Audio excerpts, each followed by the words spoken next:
Hello friends, अॼु आऊं तव्हांखे कुझु फ़सलनि खां मुतारिफ़ कराईंदुमि ऐं हू फ़सल यकीनन जेके थारी स्टूडेंट आहिनि उहे त हिननि फ़सलनि खे चङी तरह भली भित ॼाणंदा हूंदा, पोइ बि आऊं सम्झां थो हिननि जा आऊं सिंधी नाला ॿुधायां।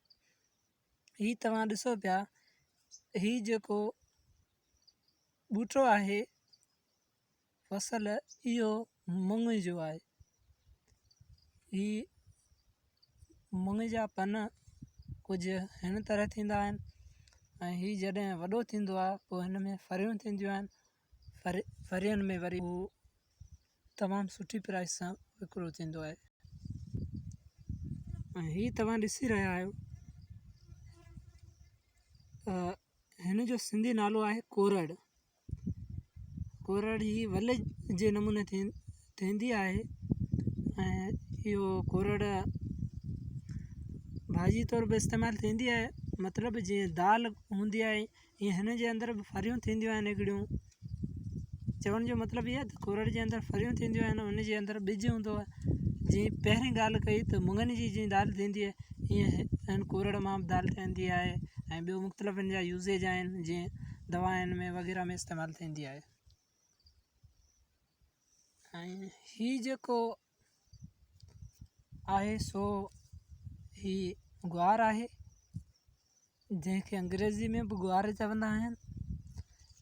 भाॼी तौर पे इस्तेमालु थींदो आहे हिन जूं फरियूं ऐं ॾाढी लज़ीज़ भाॼी थींदी आहे, मज़ेदार। हिन जो जेको ग्वार हूंदो आहे उहो विकिरो बि थींदो आहे मुख़्तलिफ़ प्राइस सां। ऐं हीअ जेको तव्हां ॿूटो ॾिसी रहिया आहियो हिन खे सिंधी में बाजर चवंदा आहिनि ऐं अंग्रेज़ी हिन जो नालो आहे मिलेट। असां अंग्रेज़ी में हिन खे मिलेट चवंदा आहियूं। बाजर आहे, बाजर हिन जे अंदरि जेको सिरोज हलंदी आहे, हिन सिरो जॾहिं पचंदो आहे हिन जे अंदरि अन्न थींदो आहे। हुन अन्न खे पी पोइ हिन मां मानी ठाही वेंदी आहे, ॾाढी मज़ेदार मानी थींदी आहे। ऐं जेकॾहिं हिन बाजरे जी मानी तव्हां ॿकरी जे खीर सां खाईंदा त हिन जो मज़ो ई पंहिंजो आहे। ऐं दोस्तो, हीअ तव्हां जेको वेल ॾिसी रहिया आहियो इन खे सिंधी में पाण चवंदासीं कारिंगा वल। हिन जे अंदरि कारिंग थींदा आहिनि जेको भाॼी तौर पे इस्तेमालु थींदा आहिनि। जॾहिं कचा हूंदा आहिनि, जॾहिं पचंदा आहिनि त पोइ खाइण तौरु इस्तेमालु थींदा आहिनि। ऐं हीअ वेल तव्हां ॾिसी रहिया आहियो साम्हूं, इहो वेल आहे चिबड़नि जी। हिन जे अंदरि चिबड़ थींदा आहिनि ऐं चिबड़नि जो अंग्रेज़ी नालो बि चिबड़ आहे। हिन खे चिबड़ ई चवंदा आहिनि अंग्रेज़ी। हीअ वरी बि कारिंगा वल आहे, अॻु में पाण ज़िक्र करे चुका आहियूं। सिंधी में त हिन खे कारिंगा वल चवंदा आहिनि, अंग्रेज़ी में ख़बर न आहे छा चवंदा आहिनि। जेकॾहिं कंहिं दोस्त खे ख़बर हुजे त रहनुमाई कंदा। सो दोस्तो, हीअ अॼु जे लाइ हिकु मुख़्तसर ऐं इंफॉर्मेटिव वीडियो हुई।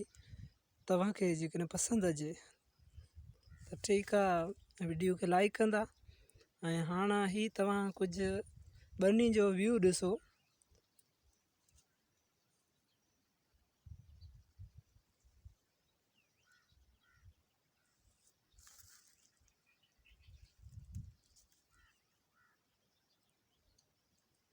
सो महिरबानी, थैंक्स फॉर वॉचिंग।